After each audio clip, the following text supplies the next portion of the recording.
एक बात से मैं आपको होशियार करूंगा कि फिरकापरस्त लोग, सांप्रदायिक लोग, उनके पेट में बड़ी ऐठन है कि साहब अकलियतों के दरमियान में इरा दलित बस्तीरा तो लड़का बीए पास कर गया। कभी कभी होता है क्या कि गरीब का बेटा अच्छा कपड़ा पहनता है तो अमीर के बदन पर नोचनी होती है ना, कि भदवार बेटा मियाँ एकदम गाड़ी किने ले है ना, एकदम वाला कपड़ा पीने पे रहा तो कुछ ना बरकाला लोगों बदन नोचनी है जा, होता है कि नहीं जी। तो ठीक उस तरह से एमआईएम जो पार्टी पैदा हुई है और एमआईएम के लोग जो जीत के गए हैं, बड़ी सब पार्टी के बदन में ऐसी नोचनी हो गई है।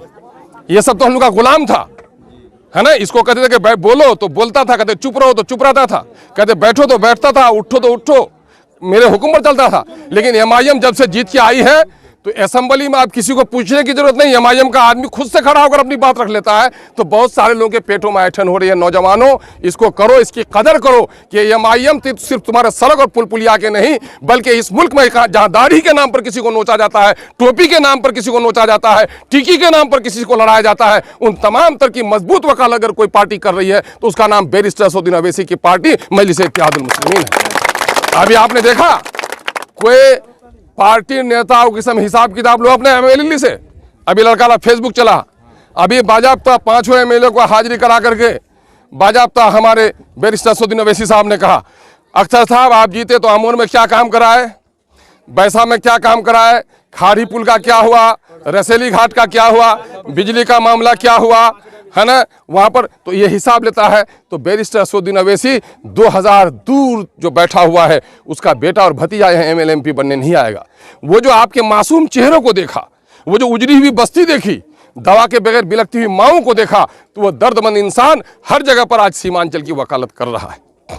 इसको लेकर बहुत सारे लोगों को परेशानी है ना। कभी द्वारकी दे पिछू दे, कभी भिटार पिछू दे, कुछ बोला उसे कभी कभी बावर्ची खाना खराब करे तो करो ना, नहीं करो, है ना, चुला करो तो उसे। कुछ लोग कभी नहीं देखे थे किसी की तस्वीर, जब जीता हुआ था तो आपको याद नहीं आया उनको, जब हार गया है और हमको आपने जिता दिया है तो बोलता है कि अख्तुल ईमान तो हमारे साथ से निकले दे। तो वहां पूछो दी कि तो फिर क्या निकला ले मियाँ, है ना।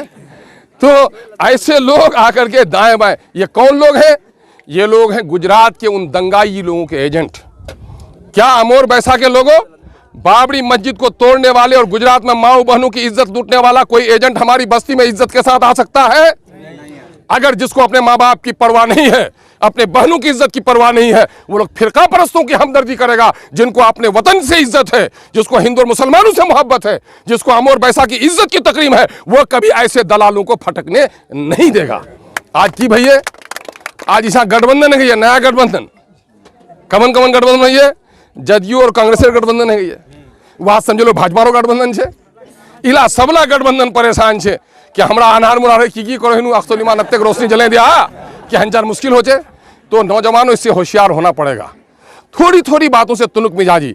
देखो, मैं आपने मुझे एमएलए बनाया है, मैं तो आपका अभी 4 साल तक अल्लाह ने हयात बख्शी, या अगर इस्तेकाम रहा तो मैं 4 साल 4.5 साल खिदमत के लायक हूँ। अगर आपने डिस्टर्बेंस किया, आपका काम उलझ जाएगा, आपका काम उलझ जाएगा। मैं नेकी राह, ये अच्छी सोच नहीं है। तुम दावे के साथ कहो जिसने तुम्हारा पैसा लूटा है अख्तरुल ईमान तुम्हारे पैसे लौटाने की कोशिश करेगा इंशाअल्लाह। हिम्मत पैदा करो, और जब तक हिम्मत पैदा नहीं करोगे, सच्चाई में अल्लाह ने ताकत दी है। मैंने ये कहा है कि लकवा जिस बूढ़ा को हो गया है, वो बूढ़ा भी रात को पेशाब करने के लिए उठता है, हरचंद को वो दौड़ नहीं सकता, किसी पर डंडा नहीं चला सकता है, लेकिन खांसता है तो उसके खांसी से हथियारबंद डाकू रास्ता बदल देता है कि मैं बसीरत लोग जगह हुआ है। तो जब सच्चाई में ये ताकत अल्लाह ने दी है, तो सच्चाई में ये ताकत दी है, तो सच्चाई का आप लोग इस्तेमाल कीजिए, जालिम को जालिम कहिए और रिश्वत के खिलाफ, जुल्म के खिलाफ आवाज उठाइए।